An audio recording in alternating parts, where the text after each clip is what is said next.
How do you officially start these things usually? I usually just drop it in. I was going to start off by saying, good day to be a Man United fan, because you're a Man U fan, right? No. You're not? No.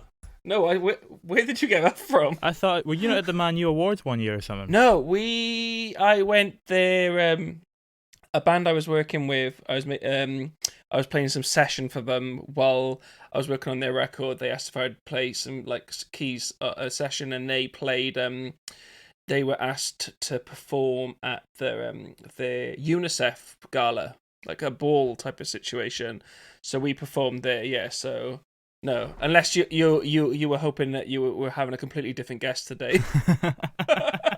Which I'll write it out for you if you want, but it's kind of yeah. No, I'm definitely not a Man United fan. No. Are you a football fan? No, I do like football. Yeah, I would go and see Cardiff City quite a lot, but it's kind of it's not a bad thing with fans aren't allowed in at the moment because the football's absolutely dreadful. So yeah. What are they, Championship at the moment?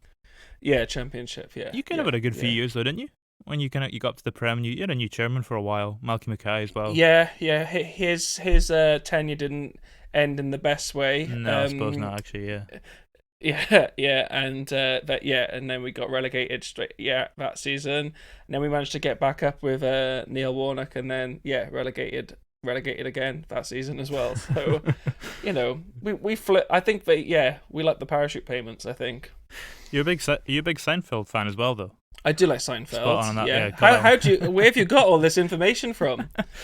Done a little How bit. Have you got this? A little bit of research. You've seen Seinfeld live, right, Jerry? I have. Yeah, I got to see him at the Apollo last July.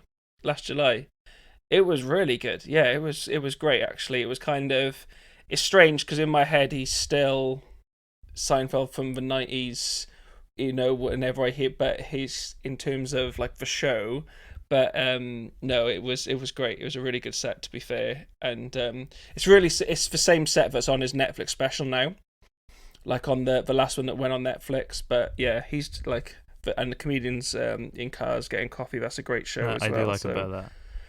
Yeah, it's really good. But yeah, it was great to see him. It was a strange day because like I'd always wanted to go and see, like, go to Wimbledon. I'd always wanted to see Jerry Seinfeld, and we managed to do both on the same day. So that was we just had great. It wasn't like we didn't get to see any actual matches. We had just the ground passes to watch it on the screen. But like we got semi-final day passes, so we got to see on the screen Nadal and Federer, and then see Jerry Seinfeld after. It was like, this is too much to take in on one day. That's a pretty bumper day. It was pretty good. Yeah. Different times. That is true. Yeah, the thought of going out and being in crowds now is just so. Oh yeah. Yeah. Do you find when you're watching old movies and stuff, it kind of is that part of your brain now that's kind of someone doesn't look right? If you know what I mean, like when you see people in a crowded space, there is part of your brain that kind of twigs. Yeah, or you watch old sports footage or something like that, isn't it? You see like old matches, or like I'll watch sometimes if I need an ear break, I'll put on like, I don't know, like I'll watch a few games of like Agassi playing or something, and it's like, this is so strange. Like all these people, it's just or like you just watch a show and then someone hugs, or a film and someone hugs, and you're like, what are you doing? It's like, yeah. Your mind kind of just shifts and changes and adopts these new norms. Yeah. The reason I was bringing up Seinfeld, anyways, because I was listening to the record today that you did with Badly Drawn Boy last year. Yes. And the bass line on the opening I know track, what you're going to say. Yeah.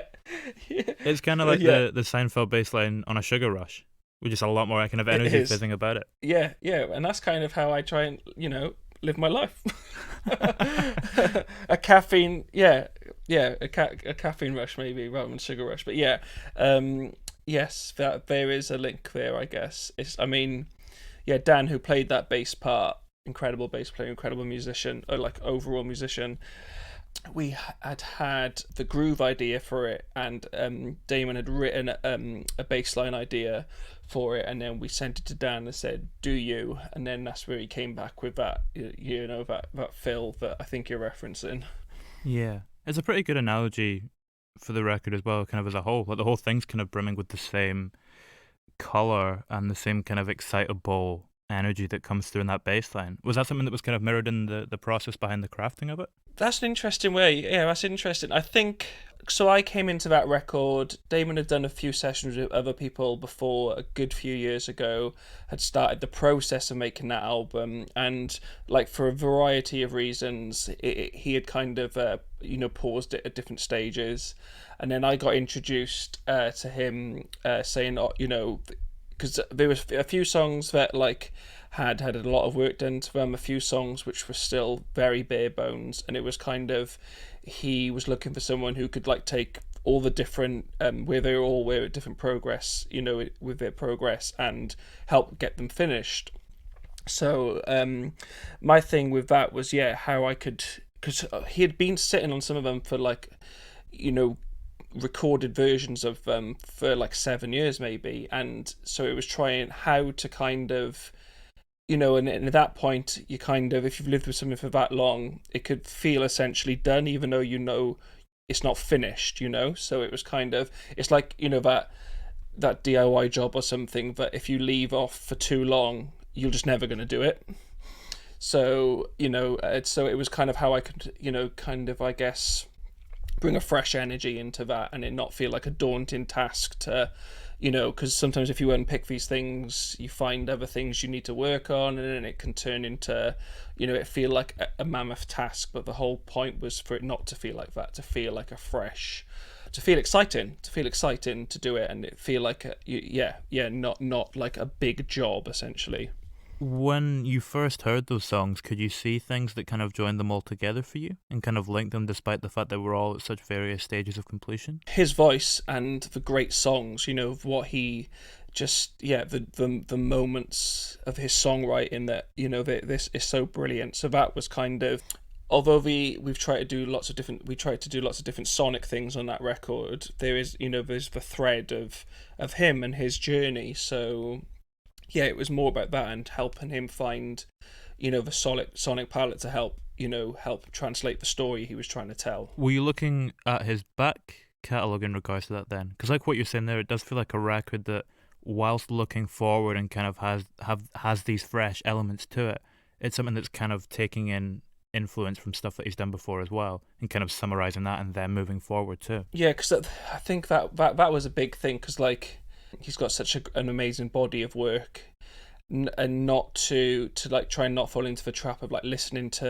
going back and listening to it too much, where you feel, I guess there's a reason why he wanted to work with someone different. He didn't want to recreate those records, so it was like, right, well, not do my version of what those albums were, if that makes sense. Yeah. To try and find something, so I'm glad that it still sounds like him, because that's the artist. You don't try and make the artist. You're trying to help them kind of, I guess, shed some skin and find a new sound type of thing, but not to the point where it's like they've lost everything that's great about them. Yeah, I mean that's kind of what your production style is about as well, though. You kind of seem to hone in on, you don't really have a particular sound that could be applied to all your records. You kind of just hone in on the artists themselves and then expand that out across the kind of body of work and their personality. Well, well, thank you for saying that. That's what I try and do. That's what it's not about, right, you come to me and you know exactly what your record's going to sound like type of thing. Whereas, there's some, some people who's there, it's kind of, you go to them for a sound type of thing, and it's how you can fit into what they do essentially, and people can get tremendous results that way. But the way I try and do it is like, right, it's about the artist, where they want to go, where what doors I can open that they didn't know were there, or how we can push each other to create something new. It's like a lot of time I'll chat to someone and they'll be like, but we're a bit worried because you haven't worked with anyone like us before, or we don't want to sound like the record you did for X or the record you did for Y. I'm like, don't worry, it's like your record's not going to sound like that type of thing, because this is about what we create together. And the fact I haven't worked with anything like you before maybe is great, because it's kind of, we get to explore, these new sounds together type of thing, rather than it being, and it's the same when I work with a band or an artist that I've worked with across a series of records. It's like, right, the next one is like the first one again, because it's, right, what are we going for this time? What are we going to try and push? It's not a case of, oh, we're back here, right, let's set up the same, off we go, let's do another 12 tracks or whatever.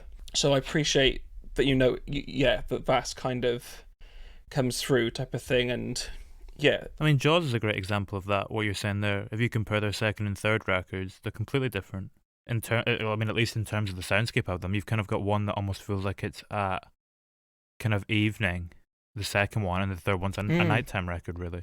It's kind of moving in. It's still the band, but it's moving into a completely different space, if that makes sense. Yes, no, that's a really interesting way of of doing it, and also it's kind of between.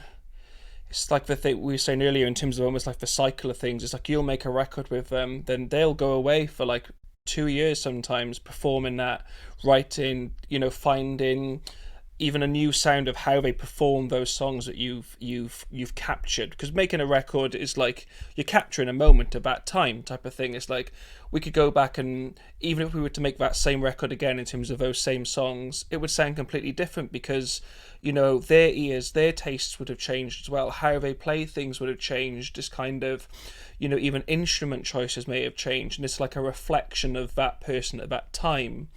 When I try and make when we make records with people, it's like a photo album. It's like a family photo album of that time. It's capturing all those personalities at that moment in that piece of music. You take a lot of photos in the studio as well, don't you? Not too many, but you've always got like a Polaroid camera, right? Yes.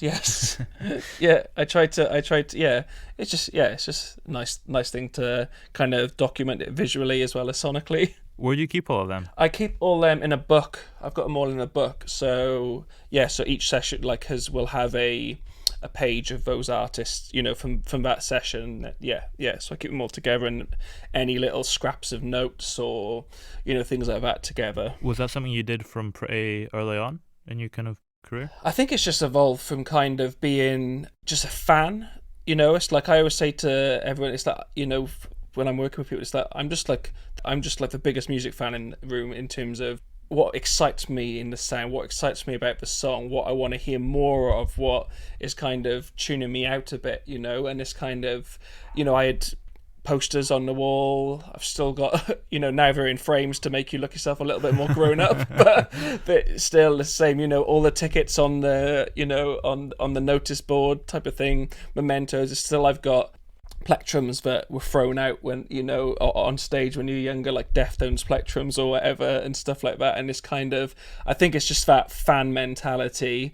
It's the same, and I find it very hard to throw things out type of thing. So that I think it's developed from that. It's just evolved from that kind of way of thinking. Maybe. What possession have you got that you're proudest of then in relation to music?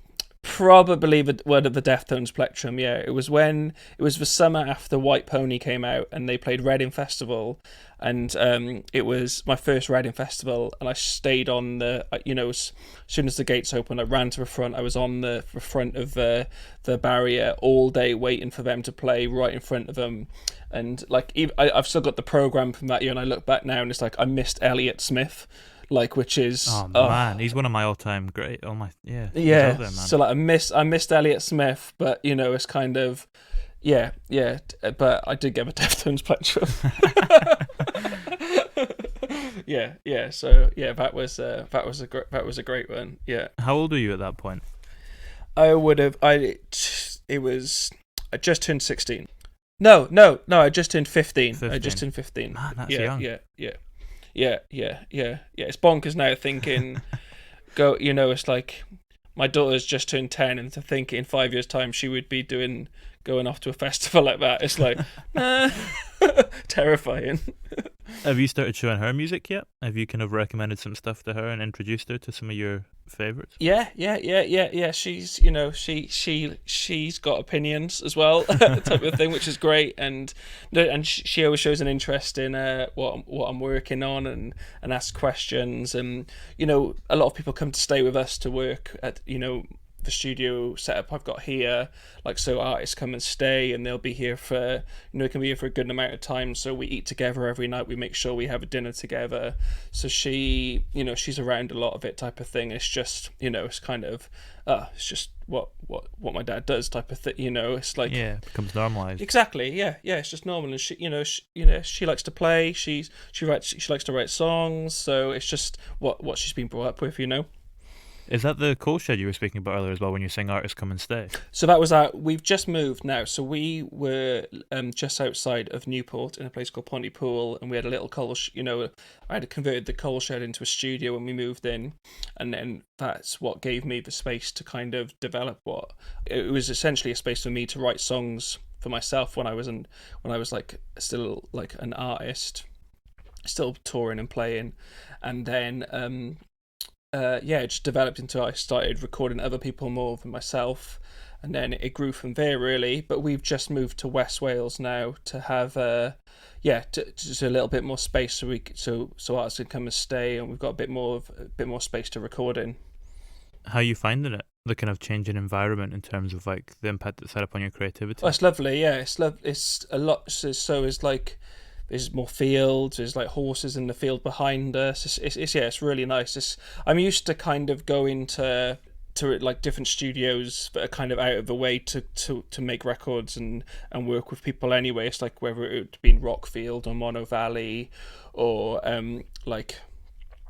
Eve Studios or studios in West Wales where I've done a lot of work, and it kind of, my wife and I's, it would be lovely to kind of so I didn't have to go away for long periods of time to have our place where people could come and work with us, Yeah, and it kind of gives it that sense of intimacy, but it kind of adds, I guess, does it add a sense of intimacy to the recording process? It takes away a lot of we've got to finish. If say you in a studio where you've got to be in and out, so you set up and you get in the morning, and then towards the end of the day you're getting a reminder that the studio day's ending, whereas you might be getting in the flow of it, or you might have stumbled across something. So I've always liked residential recording. It's kind of most of the stuff I've done has been in a residential facility, just because you want to live it, type of thing. It's kind of, if you want to take a little bit more time to listen and find out, do you need to do any more, rather than thinking, right, we've only got until 10 o'clock, we better just keep working, get this done. Although there can be sometimes a benefit to that way of of working, it's kind of, I always find just having that sense of kind of a little bit more time just to listen really and reflect, and also it's kind of really good for like morale, all in the morning, having breakfast together, talking about what you're going to do that day, getting into the studio, listening back from what you finished off, having a cup of coffee, getting excited about the next day, whether it's setting up for a new song or finishing the bits off of a song that you worked on the day before, and then working, chipping away at things, and then sitting together and having dinner in the evening. I think is always it's always a great thing, kind of just for the team, Yeah, for sure. Do you find there's a big difference in atmosphere then between residential studios and non-residential ones? Yeah, especially when you're like trying to work on a big, like a big project, in terms of the amount of time you're going to be spending together, or the amount of material you're trying to work on. It's kind of, I've done a lot of in and out of the day stuff, but that's usually just you're working on one track, so. Whereas like for working residential for like a bigger period, it feels it's a sense of almost, I feel, if like sometimes the artist is going home every night to what routine is and what life is, there's it's just a sense of like, they go to work, they're getting up and going to work, type of thing, rather than sometimes in residential you get away, you can be whoever you want to be, type of thing, and you're kind of, you can just go and lose yourself, and it's a sense of purpose, I'm going to this place to go and create, Yeah, no, yeah, I completely get what you're saying. You sounded very that was I don't agree with you yet. No. No, that's the sound of me working it out in my head. Okay. Great. That was like, I didn't know whether it was like, I'm not sure what this guy's talking about.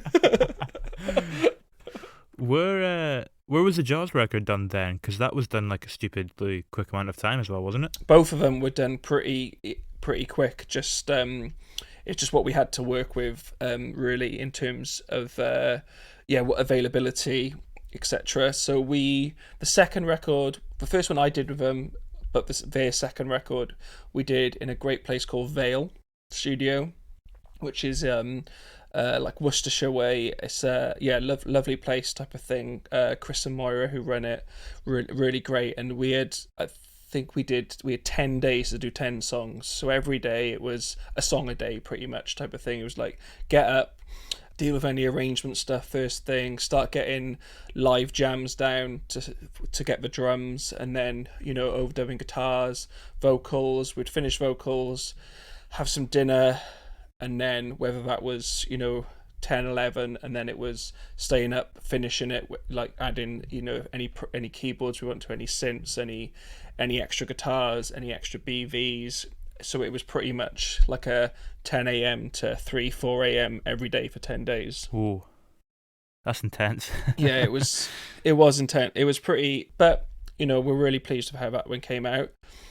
And then the second record I did with them, their third record was done in Eve's studio, and what we did there was Eddie could only be around to drum for a few days, so I think we had 2 or 3 days of him at the start to work on all the drums, get all the drums, and then we did all the guitars then, and all the music part of it, bass guitars and synths at Stockport, and then Connor came to my studio then, and to do all the vocals afterwards. So it was with a little bit more time, but it was a little bit more in chunks type of, if that makes sense. How does that, well, I imagine, does that maybe give you a slightly different perspective then, if you're kind of coming away from it for a little while? How does that kind of impact what you're doing? Yeah, so like my preferred way of working on things is usually like a song at a time. So you're in the energy of that song, you get, you kind of capture the majority of it within 1 or 2, maybe 3 days, so I kind of see it as in, back to like the family photo album. Say you went on a trip together, you wouldn't all take individual photos at each tourist attraction and Photoshop them together at the end. You would kind of all have your photo together, and then move on to the next place, have your photo together. I see it's kind of similar, although you might not record everyone live, or you might not, not everyone plays their parts at the same time. You all live in that sonic world, that idea of that song, kind of reacting to it on the case of those few days, So I like that way. Of course you come back and tinker with things, or like have ideas with it, but the majority of the recording of it is, in across 1, 2, maybe 3 days. The other way of coming back and forth to it is kind of, sometimes for space, it can be good for reflection, but also it can take you out of it. And especially if you're working on something with someone who's still is not convinced with the idea yet, or they're still not sold on it, or everyone else thinks it's great, but they still haven't got the confidence to go that far with it. Sometimes the more time in between working on it, those doubts can grow. So it's kind of, that can make those things difficult sometimes, where where you can kind of like, you can get this journey within the 2 days and they're like, oh yes, I love it type of thing, which if that's broken up, it's hard to kind of reboot the confidence, reboot the vision. Yeah, when you're doing the former method you were speaking about there, where you'll do it a song at a time and kind of go through them, how do you work out the kind of order you want to do it in? Are you doing it by track listing, or kind of rough track listing, or what's your kind of guiding you in that way? Sometimes just how are we feeling today is kind of what mood are we trying to create, what song. You might have a batch of demos beforehand, or sometimes it'll be that you're kind of writing the songs as they're going as well. So it might be, whatever that song guides you, you end up going that day. But a lot of the times, you'd have had the demos beforehand. You'd have chatted, like you'd have done your pre-pro with them. You'd have chatted about, kind of ideas for each of those songs. And sometimes you just wake up over breakfast, you're chatting, you're like, I think we should do this one today. It's feeling like this type of day. And it could be that, or you, at the end of the night before, you may have ended up having a little bit of a listening party, or you might have been chatting about a film, or you might have watched a bit of a film, and you're like, oh, you know what, this reminds me of that verse in that song, da da da da. Okay, yeah, great, and then you're off, you know. What I'm intrigued by what sort of films you'll put on. Are you, like, if you're watching a film, are you quite cautious about what you're putting on in case it alters the mood, or is that you trying to switch off? Well, no, because a lot of the time what I'll do is at the start, when we're talking about the songs we're working on, so at the start of a day, we'll chat about if this song was the soundtrack to a scene of a film, what would the scene be? And we'll watch that maybe on silent and imagine, try and get into that world, or it'll be, right, if this song was a piece of art or a photograph, what would it be to you? And on the When Young record, we were printing out loads of photos and putting them around the room and changing them every 2 days when we started a new song, just to kind of give, just a different, something else to inspire, or you're reacting visually as well, type of thing. Do you find that when you're working on songs, these images kind of come up in your head naturally? Will you have images come to mind as you're working on a piece of music? Yeah, definitely. You kind of, because you're forming an idea as you're going as well, it's kind of, or you might sometimes, have chipped away and you'd be like, oh, you know what, we might have gone a little bit in the wrong direction of this, let's pivot, type of thing, so it kind of, it evolves as it's going, really. When will you get, that second way of working where you'll do it in chunks, do you sometimes come back to it, and are you surprised by what you've created? Does it sometimes not quite line up with how it was kind of sitting in your mind before that, when you get that little bit of perspective or time away from it? Sometimes it's you get the nice surprise of, oh, this is better than I remember it. Or, where you're kind of like, oh, I really don't want to open, we did a lot that day, we worked on that a lot, we finished late, we, it was the last night of the session you had at the studio, and you've gone somewhere else now to work on it, or I've brought it back to my place, and you're opening it the day before they come to finish it with you or whatever, and you open it and you're like, you're ready to press play, and you're like, oh, this is actually, we made some good decisions, type of thing, or it could be, oh, flip, is this the right tempo? Is this the same song?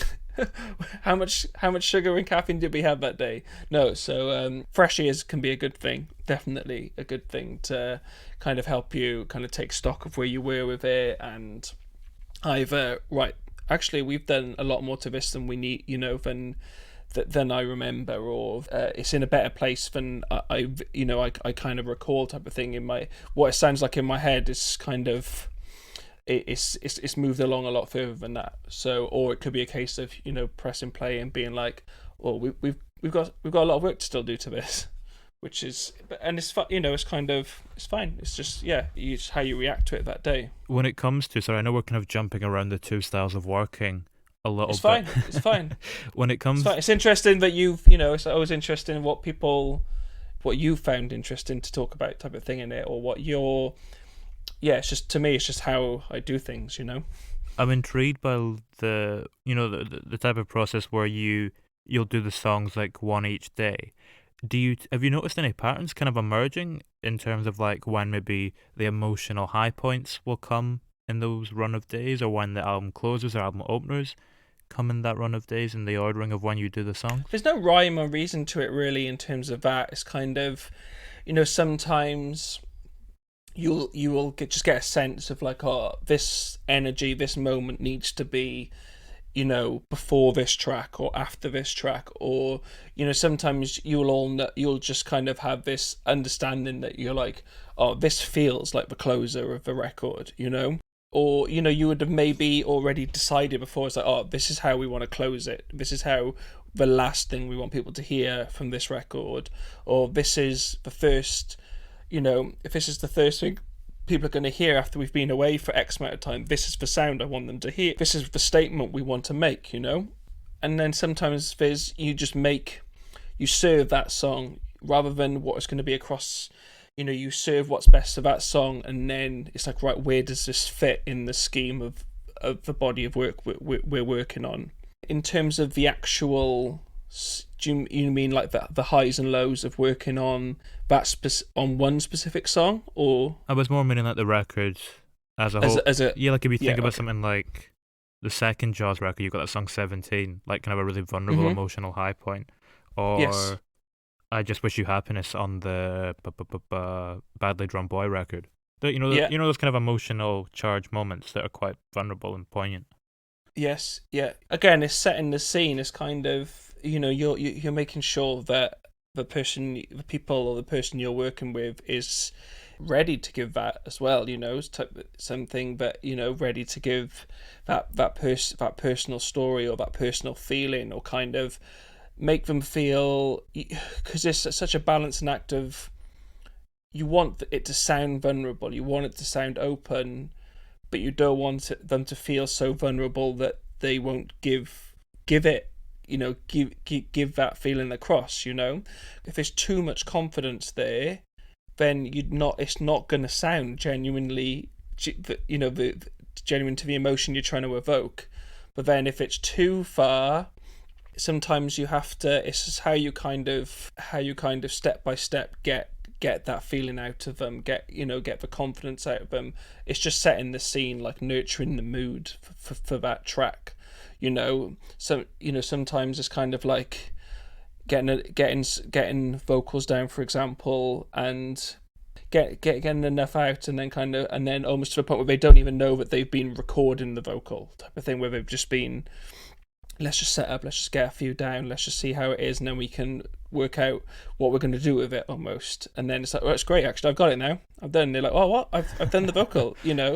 Or it's kind of like, before working in studios full time, working on music full time, I was also like part-time primary school teacher. So like when I would have done that Jaws record, I was still working two jobs, essentially, doing in studios but also working in primary school. And it's kind of like, it's very similar. It's kind of just setting the right environment to kind of, so everyone can just be the best at what, be the best they can be, without sounding too kind of like cheesy about it in that way, or too, but I think that's the important part of production. It's not just the sounds part, is the engineering of production, but the production is kind of like getting everyone in the right zone, getting everyone in the right mood, kind of getting everyone on board, knowing, you know, you've got a group of artists in a room in terms of a band, is kind of making sure they all feel involved and they all feel they're being heard, and that it's their collective work, type of thing. They're just not there to like prop up someone else. Same kind of in a class, like knowing when, can you give someone else a chance now, please, type of thing. Or like, stop shouting out, someone's got a great idea at the back, but we haven't listened to them yet because everyone else has been talking. So I was a primary school teacher for good 10-12 years before moving straight, just into music. Do you notice how similar adults are to children when you do that? Do you notice a few parallels there? Oh, well, everyone would be like, oh, it must be so crazy, like leading this double life. I was like, it's exactly the same life. It's just less kids in the room. No, I'm making a joke about it, type of thing. But it's kind of, yes, it's very similar. It's like, no matter what size, reputation, or how many records an artist has made, when it comes down to it, it's kind of, once you're in a studio, your reputation, your previous work doesn't matter. It's what your ideas that day, and it's kind of, you have the same vulnerabilities and same second guessing as everyone, and it's kind of, it's how you can help them get through that, and not to the point where they're like, there's too much ego, type of thing, but more to a point where it's, they're willing to, explore, and they're not, kind of, yeah, you're giving them the tools they need to make hopefully, their best music to that date, Yeah, there is a certain element, I think, when you're in the studio that you're only as good as your last record. Definitely. Yeah, and yeah, it's the same every day when I come in. If I'm mixing something, or if I'm writing with someone, it's like, yeah, no matter what you've done before, that doesn't that doesn't mix that song for you, that doesn't write the next song for you, that doesn't produce the next song, type of thing. Is kind of, you're only as good as what you're doing that day, you know. How does your approach to the process itself differ as well when you're doing something like the Charli XCX thing, when you're just producing the vocals and everything else is kind of there for you? Or I mean, did you have the rest of the track at that point when you were working on it? So yeah, that one came about. I was asked to, would I be interested in going away on a session, with a team of writers, team of producers, and an artist. I was like, yeah, sounds great. And then it turned out, you know, I knew before going then who it was. And yeah, so we were like set up all in different rooms. She had like some programmers and producers in every room in this house. Had someone in The mansion, right? yeah, it was an amazing space. It's kind of, I think it's called like Butley Priory in Norfolk way. It's an old gatehouse. It was an old converted gatehouse, and it was the gatehouse to what was an old abbey that was, you know, when Henry VIII, you know, threw a wobbly, he got rid of the abbey, but they're throwing a wobbly is the technical term as well. It is a historical term type of thing. Trust me, I was a teacher. They found it on Airbnb. That's how they ended up booking it. I think it was the only place in Britain on that week that could house 10 people. So that's how it ended up being there. But they used it like for a wedding venue and all this stuff. But yeah, so each room, like there was the big like hall area was like they had like a big playback room, and then each bedroom they had like little setups in, and then I had converted the library then into like the vocal studio. So they had, yeah, the music was pretty much, the finished music is pretty much exactly to what the vocals were tracked to. So, and also you know, everyone who was involved in writing of the song was there as well, type of thing. It was incredible actually, like the work, like how many songs were created in like 10 days. You know, on the first day I'd got there set up early, everyone started arriving, and then I think like Charli got there like 10, 11 at night, and then by 2 she was tracking her first vocal In the for a morning. song. Yeah, 2, 3. It was kind of like, right, you know, came in with like a USB drive. Here's the beat. This is the song, and then we start tracking vocals, and then it'd be like, you know, conversation on takes, or you know, how'd you like to comp? How about we try this? Or would you be up for trying this and this? A bit of back and forth type of thing, and then trying some ideas. Yeah, when we did the one that's on, you know, made it onto the record, it was, I think it was towards the end of the week, and yeah, again, Kate said, "Oh, we've just worked on this one, just written this. Let's do the vocals." You know, so it's like, okay, great. Okay, what are we going for? What's the? Had a little chat about it, listened to the song, worked out, you know, the best way to maybe approach it, and then yeah, within like an hour or two, it was done. Wild. Yeah. Yeah, it's fascinating to get that kind of completely different way of working where it's almost, I mean, I imagine it's pretty efficient when you're in there kind of bang, bang, bang in terms of the way things are operating, yeah. Yeah, and it was kind of like, you're recording from the off, because like the performances as well, and everything, it was like, yeah, incredible really, type of thing. It's like the tone, the timing, everything was, yeah, incredible. Is it harder to, do you think, achieve that? You know, we're speaking earlier on about that kind of intimacy and the way that you need to get an artist into that headspace so they can have that little bit of fragility creep in to a take so that it's authentic. Is it harder to get that when you're kind of operating in that environment, you know, and it's, like we're saying, so kind of well-oiled? Again, it all depends on that particular artist, type of thing really. But in terms of that session, it wasn't just because, you know, it was just, she knew what she wanted it to feel like. That always helps as well when someone's got like, you know, they know what they want as well, you know, so that makes it, it's kind of sometimes can be harder when they're like, I don't know what, you know, so you can kind of guide and you can kind of help, you know, you've got your opinion on it, or you can kind of say, oh, let's try like this. Then you're dealing with kind of trying to make them commit to it and realize it is great, what they've done is great. Whereas, you know, in this session type of thing, it was, you know, there was a defined vision almost, you know. when someone's in that space where they're a little bit more uncertain and there's kind of more ideas coming at it from all angles, at what point when you're listening back to the mix and you're working on it, do you stop hearing it as, you know, their ideas and your ideas kind of coming together and you just hear it as one piece of music? Interesting. So there's never a point where it's kind of like, oh, that bit is what I thought of, that bit is what they thought of, that bit is what X thought of, that bit is what Y thought of. It's always about, right, this is, it's for team type of thing, it's for collective, it's us putting that, you know, we're putting that together, you know, type of thing. There's a reason why we're all in this room working on this. It's not about, and that can be hard because sometimes you're in a group and it's hard for everyone to see it as, you know, we're all here serving the music, not ourselves. It's not about who can walk out of here saying, well, I wrote that bit or I did that bit, you know. It's kind of, that's why I think, again, it's about the environment that you're trying to create, is that, oh, someone's got an idea, rather than shutting it down before it's even heard, or even if you don't think it's going to work or it's kind of off from what you were originally hearing. Well, okay, let's hear it. We got to hear it because we can only judge it when it's coming out the speakers, you know?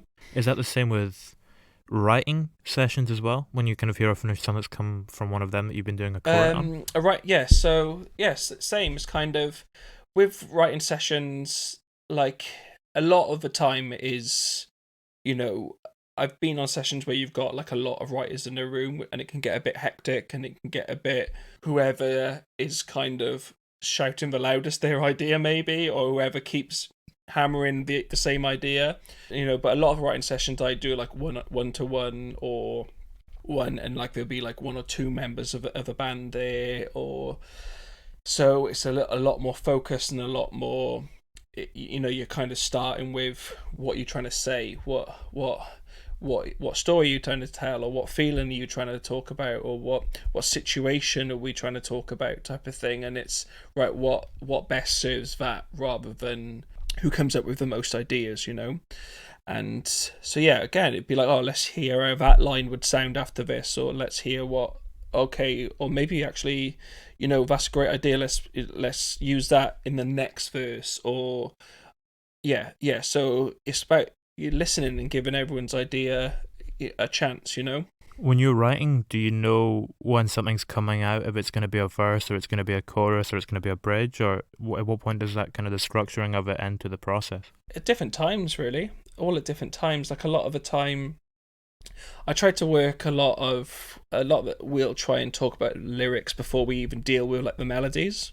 So you kind of sometimes you kind of can kind of structure, you kind of got an idea of what's going where lyrically, and then as you start to put them to melodies, then sometimes you'd be like, actually that would be great as here, or that would be great here, or, you know, or let's just make a quick note of that and see what happens if we chop it around. Where does it best go, after the chorus or as a pre? So yeah, it's kind of a lot of you're just feeling it out as you go, and then sometimes it's like, oh, it's just appeared, type of thing. This wouldn't be any other way.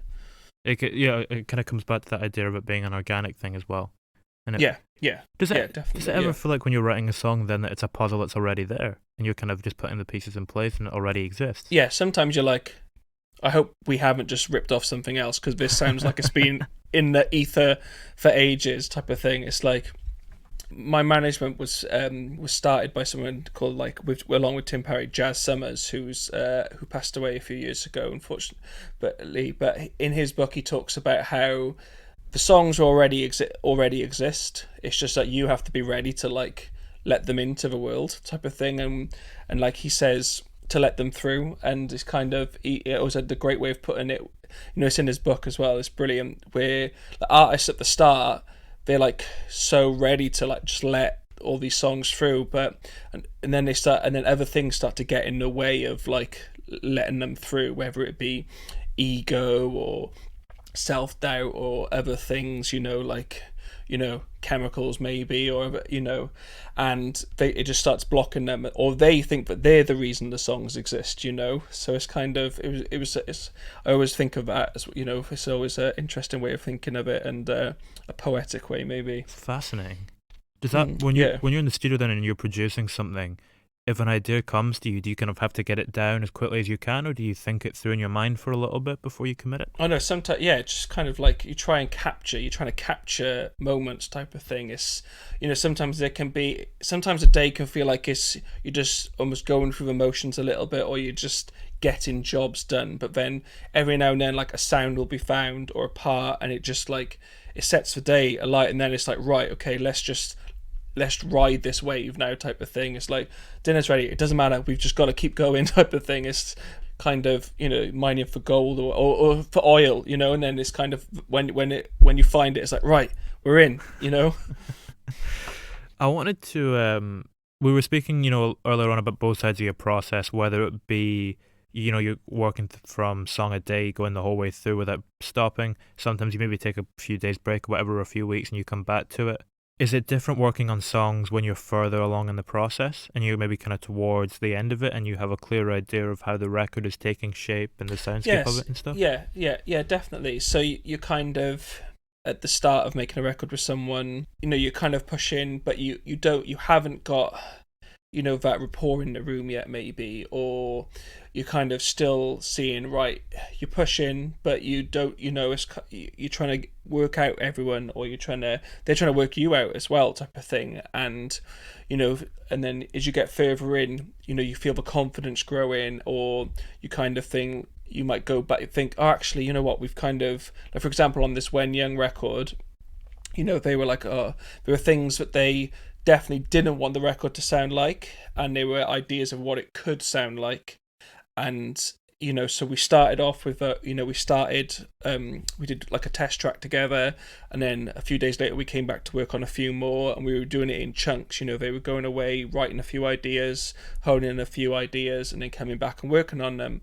And like halfway through the record, almost, it was like, right, this is what we're going for, type of thing. It's kind of not that everything before it was not right, but it was the journey, the sonic journey, the confidence of growing with the sounds, and the songwriting as well was like it was developing as well. And we would do these tracks, then they would go off and write, and then they would come back, and you could hear that the confidence of the session before would like lent into the writing. It was amazing, actually, kind of, because obviously their first record was quite heavily like a band sounding, it sounds like a band in a room, like rocking out. Whereas dreamy too, though. Yeah, dreamy, but but it feels like you watch it, you can picture it, if that makes sense. Yeah, it's got a very live sound about it. Yeah, and they really didn't want that for this record, type of thing. So it was like nurturing that and kind of like working on that, and it was really exciting to see them so excited about the sounds, and finding this new way to present their songs, this new way to create. So we would have a session, we would try out these sounds, try out these ways of programming, or these ways of creating music, and they would, and then obviously go off and write a few more and come back, and it was like you could hear that development then in the writing and that excitement in the demos. Do you think there's a relationship as well between like difficulty and quality, like how hard it is to achieve something and then the end result in any way? No, because sometimes it can just happen and it sounds great and it's there. I don't think it, just because something has been hard and you've spent a lot of time on it, doesn't necessarily mean it's going to be great. Sometimes there's time you need to spend on things, but also it's kind of, you could do, that's part of what I guess producing is as well, is like knowing when this is the ultimate version of this track now, type of thing. Is kind of, for example, you might spend 2 days on one track, 3 days on one track, but then you might just put someone at a piano or an instrument and record it, and it's like, that's it, that's the perfect representation of this song. It's like recognizing that, but that didn't take long to do, but it was just, that's captured the emotion we want, that's captured the vocal we want, that's captured the story of that song the best way. So yeah, it comes back to capture moments, and there's something about spontaneity when it ties into that. Definitely, so it's not about, well, I guess Guns N' Roses, prime example of, just because you spend a long time on a record doesn't mean it's your best work. Yeah, Second Stone Roses as No, well. no, yeah. Oh, Yeah, sorry, Second Stone yeah, Roses. the Second Coming. Yeah, so the name of the Second Yeah. Stone Roses album? Yes, Yeah. yes. You got Guns N' Roses and Stone. So yeah, Maybe yeah. something about the word roses in a name as well. Yeah, definitely. Yeah. So there's that. It's kind of great art isn't about how long it takes to do it, type of thing. I guess. Just as we're kind of coming to a close, I'm intrigued as well if there are any almost like mantras that you kind of have, or not mantras, but mottos even that you have in your life that you kind of come back to, that you kind of keep in your mind in relation to creativity and what you do as an artist. Yeah. So there's this one poster that's in like the entrance to a studio. It's a Salt and Battery, I think, and it's like work hard and be nice to people. And that's one always I just try and work as hard as I can that day and just be nice to the people who are around, type of thing. That's one I think that is really important. It's like it doesn't matter what you've done, doesn't matter who you are, doesn't matter what I've done, doesn't matter. And we're just in a room just trying to be the best that we can be, type of thing. And yeah, I think that's a really important one. Another one I heard recently, and I liked it as well. It was like, especially when you got like all the self doubt, or you're trying to do so many things, or especially now where it's kind of everywhere you turn there's someone doing something, but you're like, I should be doing that. Oh, I should be doing that. I should be doing that. It was like, be great at one thing. It's enough, type of thing. And it was like I really like that one as well. It's hard enough to get great at one thing as well. Life's too short as it is. It's difficult enough to get good at one thing, let alone more definitely. than that. I love a good mantra and a good saying as well. So yeah. Those ones were the ones that came to my mind just now. Anyway, They can be helpful when you're in a process. Like they can have just holding your mind a little bit and come back to, or even if you're struggling, Definitely. particularly the first one you said there. If you're going through a difficult day. Yeah, and the other one as well is just and trust the process. Sometimes it just comes easy, and that's just been that day, type of thing. But other days, it's like, it's like if it was easy, everyone would do it, type of thing. If it was easy, everyone would be doing this all the time. But it's like, yeah, trust the process, like, and give yourself a break with it. It's kind of, don't be so hard on yourself. It's kind of, yeah, it's you trust the process, listen, and come back to it, type of thing. And yeah, go and have 5 minutes outside. It's all good.